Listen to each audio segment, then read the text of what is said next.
여러분 안녕하세요. 오늘은 제가 요즘 가끔 생각하는 것들을 나누고 창세기 9장으로 들어가 보겠습니다. 생각을 해 보니까 이 창세기 시간 앞부분에 서두 시간에 이 시간을 빌려서 저는 목회 단상 혹은 목회 에세이 같은 것들을 여러분들에게 나누고 있었던 것 같습니다. 자연스럽게 그렇게 된 것이죠. 이와 같은 생각과 나눔들은 물론 성경 말씀에는 비할 수 없겠지만 그래도 목사로서 함께 성도들과 마음에 있는 생각을 그 차 한 잔 놓고 나누고 싶은 다소 가벼운 생각들을 나눌 수 있어서 저는 좋았던 것 같습니다. 앞으로도 이 창세기 생각의 앞부분 서두 시간에 저는 이런 목회 에세이 같은 것들을 좀 나누고자 합니다. 저희가 그 길을 걷는 사람들로서 예배를 드린 지가 이제 두 달이 조금 넘어서고 있습니다. 짧은 시간이었지요. 그런데 저는 우리들의 예배와 예배 후에 영수다 시간과 그리고 번외 프로그램이라고 할 수 있는 아이들의 그 시간, 또 아이들의 바깥 놀이를 보면서 이런 생각을 해 보았습니다. 어떻게 이렇게 수많은 경우의 수가 하나로 지금 꿰어질 수 있었을까? 또다시 이런 경우의 수들이 많은 가능성들이 하나로 꿰어질 수 있을까 하는 생각을 해 보았습니다. 우선은 무엇보다 우리 멤버들의 구성이 또다시 이런 멤버들로 다시 시작할 수 있을까 하는 것입니다. 각양의 은사대로 그리고 개별성을 갖고 있는 독립적인 한 사람 한 사람으로서 다른 이유가 아니라 주님의 말씀과 또 주님을 뒤따라가기 위해서 모였다는 것이 참으로 신기할 때가 있습니다. 여기에는 당연히 그 우리 구성원들의 자녀들도 포함이 됩니다. 혜빈 씨, 또 현우 씨, 시은이, 영은이, 소희, 연진이, 하은이, 하늘이, 그리고 보니, 윤희까지 이렇게 소중한 자녀들과 저희가 만났다는 것은 참으로 신비롭습니다. 그리고 이 아이들이 웬만한 어른들도 어, 지루한 설교를 들어주고 있다는 것이 참으로 신기하기 그지없습니다. 그리고 여러분 장소는 또 어떠합니까? 우리에게 이보다 더 좋은 장소가 있을까요? 크기와 장비, 그리고 주차장과 아이들이 놀 수 있는 야외 공간까지 아마 우리가 어떤 건물을 짓지 않는 한은 우리가 원하는 것들을 다 소유한 공간을 빌리기에는 어려울 것입니다. 참, 이 모든 것이 가능한 장소가 또 있을까요? 제가 한 2년 전쯤에부터 이 장소에서 우리가 예배드리면 좋겠다 이런 생각을 해보곤 했었습니다. 아울러 우리 모두가 같은 마음으로 삶에서 진짜 중요한 본연의 가치를 생각하고 그것이 우리들에게 가장 필요한 것이라고 믿고 그것을 찾아가 보겠다고 생각하는 것이 그게 어디 쉬운 일이겠습니까? 그리고 두렵고 떨리는 마음으로 시작을 해 보았더니 저희들을 응원해 주는 많은 사람들의 기도와 후원은 우연이거나 서로에 대한 인간적 도리라고만 하기에는 그 가치가 너무나 소중하게 다가옵니다. 이 경우의 수들을 개별적인 경우의 수들도 그럴 가능성이 에, 여러 가지 경우의 수들 중에 하나인데, 이것들이 다 하나로 꿰어져서 한데 어우러져서 지금 우리의 모습과 같이 되었는데, 그렇게 생각해 보면 더욱더 은총을 경험하게 됩니다. 제가 이런 생각을 나누는 것이 물론 조심스럽기는 합니다. 자칫 우리가 이제 출발하는 선상에서 선줄로 알게 될까 봐 두려워하는 마음이 듭니다. 우리가 스스로 높아지기 위해서 이런 말들을 하는 것이 아닙니다. 그런 수많은 경우의 수를 우리가 결단코 조작해서는 그럴 수 없다는 것을 말씀드리고자 하는 것입니다. 결국 우리들과 저의 의지보다는 하나님의 의지가 있다는 것을 인정하지 않을 수가 없습니다. 그래서 저는 더욱 더 정신을 차리게 되고, 또 제가 그분의 은총을 생각할 때마다 한 자라도 더 읽고 깊이 생각하고 또 기도해야 되겠다, 이런 생각을 갖곤 합니다. 오늘은 창세기 9장에 관해서 생각을 해 보도록 하겠습니다.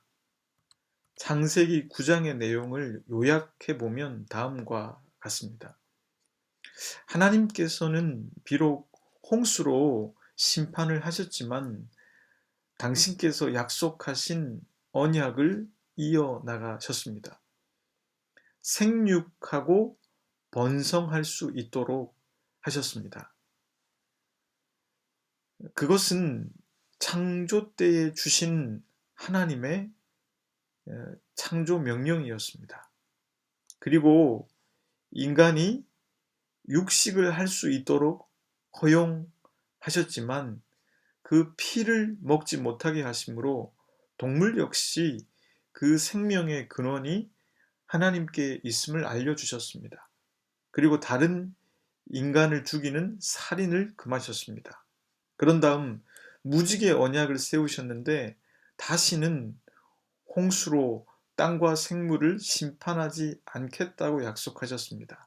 그 증거로 무지개를 보여주셨습니다. 그런 다음에 약속대로 노아의 후손들에 관한, 생육하고 번성해야 할 그 후손들에 관한 이야기가 한 토막 소개되고 있습니다. 차례로 형제의 순서가 셈, 야벳, 함의 이야기인데요. 함 같은 경우에는 그의 자손인 가나안까지 소개가 됩니다. 노아가 포도 농사의 시조로서 포도 농사를 짓고 처음으로 포도주를 담궈 마셨는데 그만 거하게 취하게 됩니다. 그래서 하체를 벗은 줄도 모르고 잠을 잤는데 함은 그것을 보고 아무것도 덮어주지 않았고 또 그것을 셈과 야벳에게 말합니다. 그러자 셈과 야벳은 아버지의 하체를 덮어주었고 그것을 보지 않았습니다. 그러자 노아는 함의 아들인 가나안 자손에게 저주를 내립니다. 그리고 노아는 홍수 후에 350년을 더 살고 950세의 나이로 생을 마감한다는 이야기입니다. 그러면 창세기 9장을 통해서 저는 오늘 세 가지의 생각을 해보고자 합니다. 첫째 생각은 9장 1절을 통해서입니다. 9장 1절의 말씀입니다. 하나님이 노아와 그 아들들에게 복을 주시며 그들에게 이르시되 생육하고 번성하여 땅에 충만하라. 이 말씀을 통해서 하나님께서 홍수 심판을 뒤로하고 본래 인간을 창조하신 그 목적을 그대로 이어나가고 계신다는 것을 살필 수가 있습니다. 어느 분이 하나님께서 왜 인간을 만드셨는지 그것에 대해서 질문을 하셨는데 그것에 대해서 자연스럽게 대답이 될 수 있는 본문입니다. 본래 하나님께서는 창세기 1장 28절을 통해서 인간을 창조하신 뒤에 이렇게 말씀하셨습니다. 하나님이 그들에게 복을 주시며 하나님이 그들에게 이르시되 생육하고 번성하여 땅에 충만하라. 땅을 정복하라.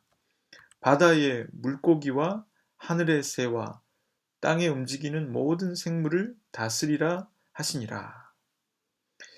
여기서 생육하고 번성하고 땅에 충만하라는 것은 히브리어로 세 개의 동사가 사용됩니다. 이것은 열매를 맺어라, 많아져라, 가득 차라의 의미입니다.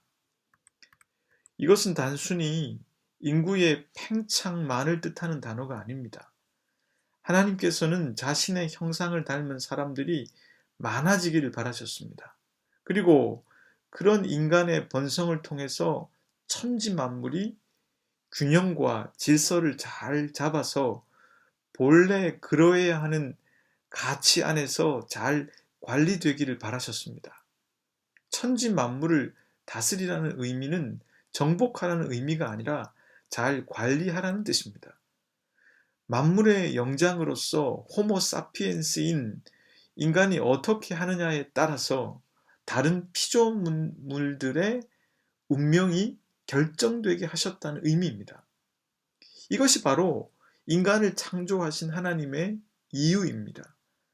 하나님께서는 당신의 지성과 영성을 닮은 특사인 인간을 통해서 그들이 하나님과 바람직한 관계 안에서 육적으로도 그리고 영적으로도 번성하여 그들을 통해서 이 피조세계가 신음소리를 내는 것이 아니라 잘 관리되고 더욱더 아름답기를 바라신 것입니다.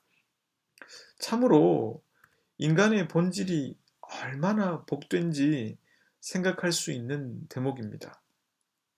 그런데 인간은 타락으로 말미암아 그 복된 인간의 가능성을 상실해 버렸습니다. 인간이 육신이 되어 버렸습니다. 하나님의 형상을 지닌 존재로서 제대로 살아가지 못함으로 말미암아 천지 만물이 인간 때문에 심판을 받았습니다. 결국 하나님께서 이 세상을 이끄시는 자신의 그 원리대로 해 나가고 계신 것입니다. 그리고 오늘 본문 9장 1절에서 다시 첫사람 아담과 하와에게 주신 그 약속을 꺼내셨습니다. 그것은 아담과 아담의 후손들이 차례로 실패했지만, 그래서 모든 것이 꼬여버렸지만, 다른 피조물과 피조세계가 엄청난 혼란을 겪었지만, 그럼에도 불구하고 하나님의 인간을 향한 그 계획은 그대로 남아 있다는 뜻입니다. 변한 것은 인간이지 하나님이 아니시라는 것이죠. 그리고 하나님께서 인간을 창조하신 이유와 천지 만물을 섭리하시는 그 작동 원리도 변하지 않았다는 것입니다. 그 자리에서 하나님께서 다시 인간의 본질을 상기시켜 주셨습니다. 이것은 많은 신학자들에 의해서 복음의 기초로 불려지는 내용입니다. 이미 창세기로부터 복음의 기초가 무엇인지를 우리들에게 알려주고 있는 것입니다. 복음의 기초는 우리의 어떠함에 근거를 두고 있지 않습니다. 하나님께서 인간을 향한 그 계획을 갖고 인간을 대하고 계시다는 것에 근거를 두고 있습니다. 그래서 그 약속은 여전히 지금 우리들에게도 유효합니다. 하나님께서는 우리 한 사람이 어떤 인격으로 빚어지는가에 따라서 우리 자신뿐만 아니라 나로부터 피조세계까지도 이어지도록 하신 것입니다. 저는 그래서 가끔 농부가 부럽다는 생각을 해보곤 합니다.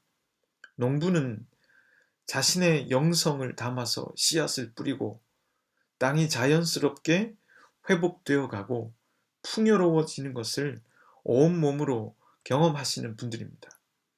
자신이 어떤 존재이고 어떻게 가꾸어 가는가에 따라서 과실이 바뀌는 것을 경험하고 있는 사람들입니다.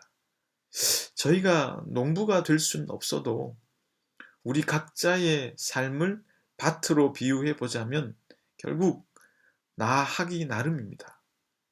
결국 중요한 것은 변하지 않는 진리가 우리들에게 주어져 있다는 것입니다. 폴 틸리라는 신학자는 영원한 지금이라는 책에서 다음과 같이 말했습니다. 우리를 잊혀짐으로부터 지켜줄 것이 과연 어떤 것일까?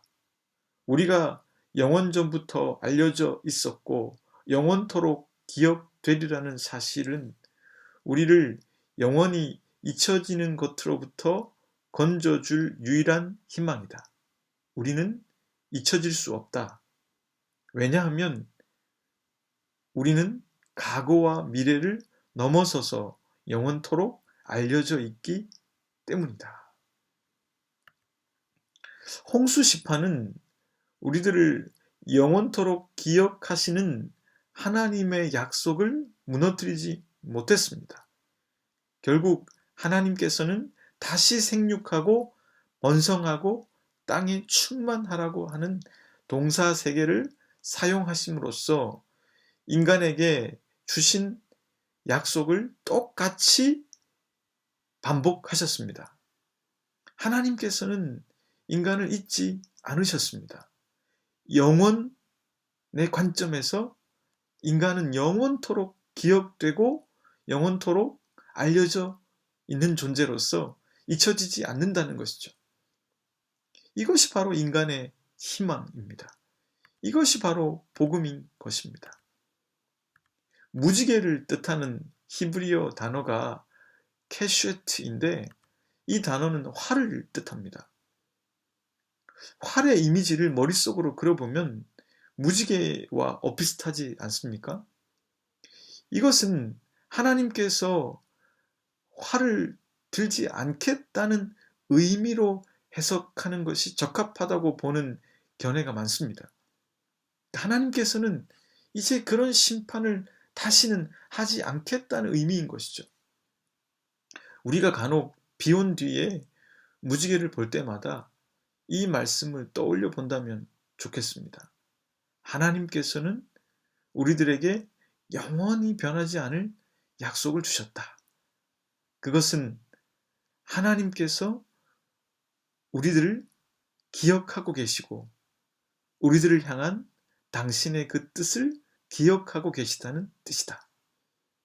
그래서 우리들은 이제 홍수 심판처럼 심판받지는 않을 것이다 하고 말입니다. 둘째 생각은 육식을 허용하시고 살인을 금지하는 내용입니다. 본문 3절에서 6절까지의 말씀입니다.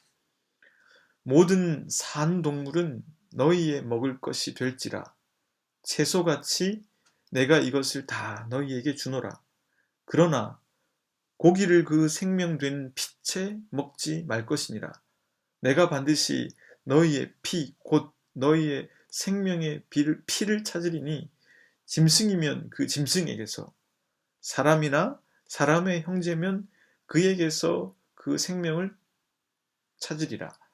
다른 사람의 피를 흘리면 그 사람의 피도 흘릴 것이니 이는 하나님이 자기 형상대로 사람을 지으셨음이니라.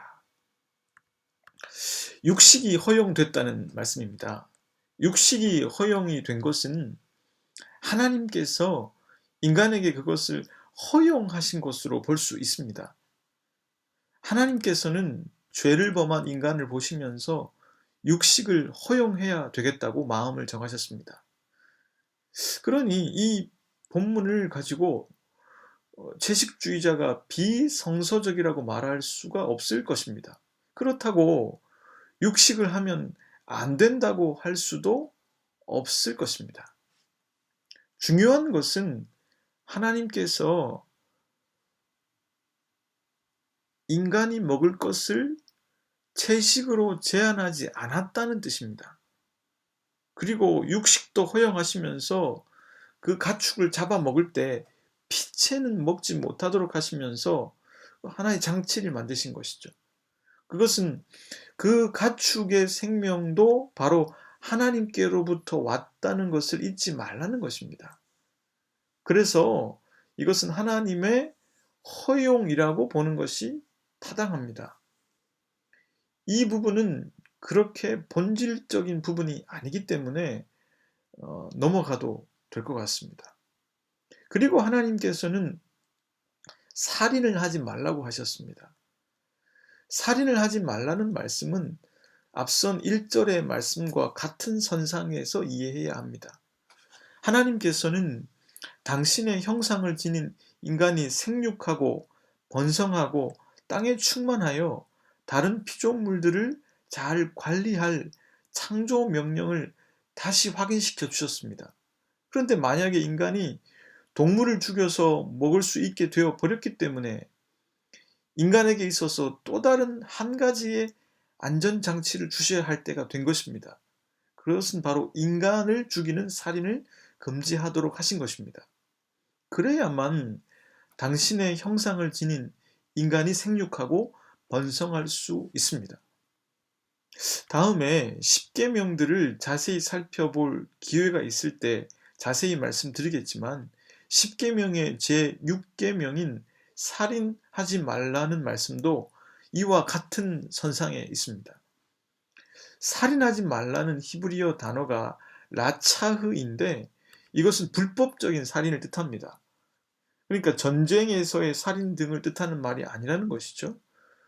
불법적인 살인은 고의적인 살인, 실수로 사람을 죽이는 과실치사가 여기에 해당합니다. 사람을 죽이는 것은 무엇보다 그를 향한 하나님의 창조 명령을 말살하게 되는 것입니다. 그 사람이 비록 죄인이라 하여도 그 사람이 제자리로 돌아와서 변하게 될 때 일어날 수 있는 그 선한 일들을 인간이 말살해 버리는 것입니다. 그래서 살인을 하면 안 되는 것이죠. 저는 이 살인하지 말라는 말씀을 좀 더 확대하고 싶습니다. 육적인 생명을 살인하는 경우보다는 요즘은 인터넷 댓글이나 SNS를 통해서 인간의 인격을 살인하는 그런 인격 살인도 위의 해석과 흐름과 같이 하고 있다고 생각합니다. 누군가에 대해서 여러분 비판을 할 수는 있다고 생각합니다. 그런데 그것도 어떠한 사안에 대해서만 한정해서 비판해야 합니다. 진리가 아닌 것, 모순된 것, 옳지 않은 것, 앞뒤가 맞지 않는 것에 대해서는 비판할 수 있어야 합니다. 그러나 비판을 넘어서서 판단을 해서는 안 됩니다. 판단은 그 어떤 사안으로 어떤 특정한 사람을 단정해 버립니다.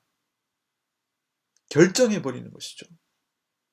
저도 그렇지만 우리들은 너무나 쉽게 한 사람을 판단해 버릴 때가 많습니다. 그리고 그렇게 고정된 프레임으로 그 사람을 바라봅니다. 그리고 그것이 고정화되고 굳어집니다. 저는 가끔 그런 생각을 해봅니다. 인간의 내면에는 우주가 있다. 그렇게 생각해보면 판단을 멈추게 됩니다. 비록 실수를 할 수 있고 비판을 받을 만한 말과 행동을 할 수는 있습니다.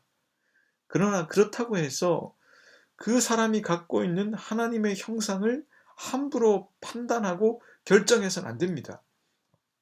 그가 제자리로 돌아와서 정신을 차리고 자신의 삶을 새로 시작할 수 있도록 기회를 주어야 되는 것이죠.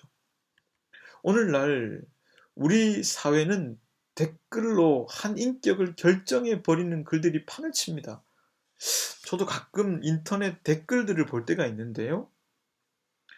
어떻게 한 사람의 인격을 그렇게 쉽게 결정해 버릴 수가 있는지. 우리 모두가 살인하지 말라고 하신 하나님의 이유에 대해서 깊이 생각해 보아야 할 것입니다. 셋째 생각은 여러분들이 아마 궁금해 하셨을 것 같은데, 함의 잘못이 무엇이었으며 왜 함은 그런 저주를 받았는가 하는 것입니다. 노아는요, 포도 농사의 시조였습니다.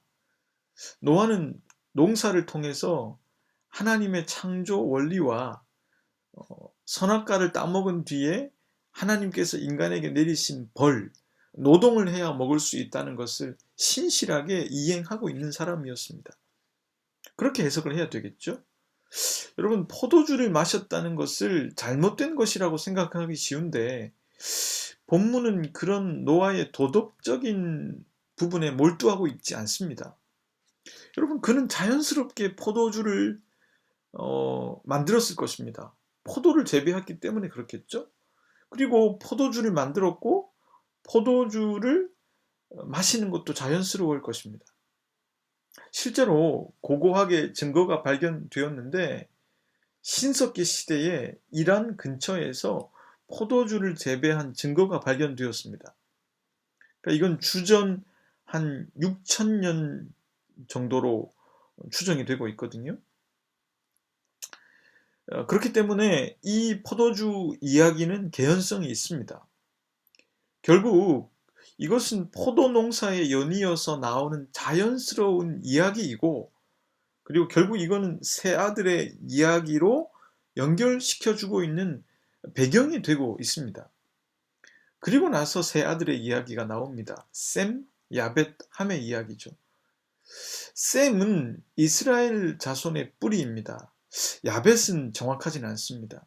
가나안은 바로 함의 아들인데, 성경은 함을 저주하기 때문에 함의 이름을 지우고 가나안의 이름을 표기하고 있습니다.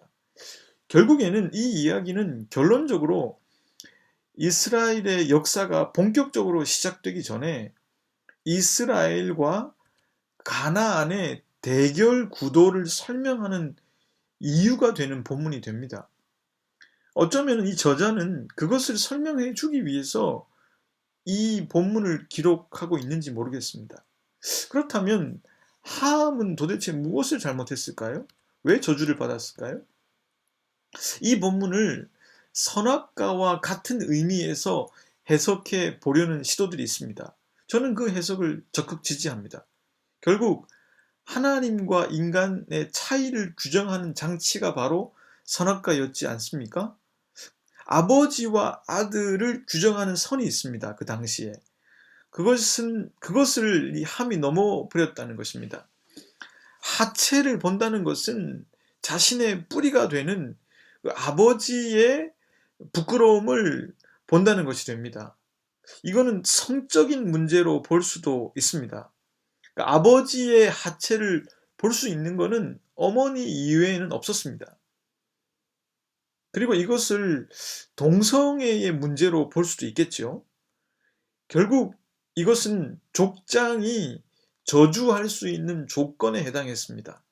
당시 사회에서는 족장이 두 가지 이유에서는 저주할 수 있었는데, 번식에 관계된 문제, 그리고 가족 간의 관계에 있어서 심각하게 위해를 주는 사람에게 대해서는 저주할 수 있었습니다.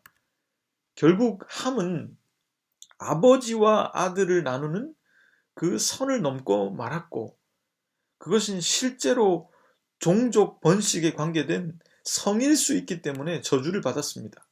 그리고 그 이야기는 결국 나중에 이스라엘과 가나안이 왜 다투게 되었고, 이스라엘 백성들이 가나안을 정복해 들어갔는지에 대한 이유를 설명하는 본문이 되었습니다.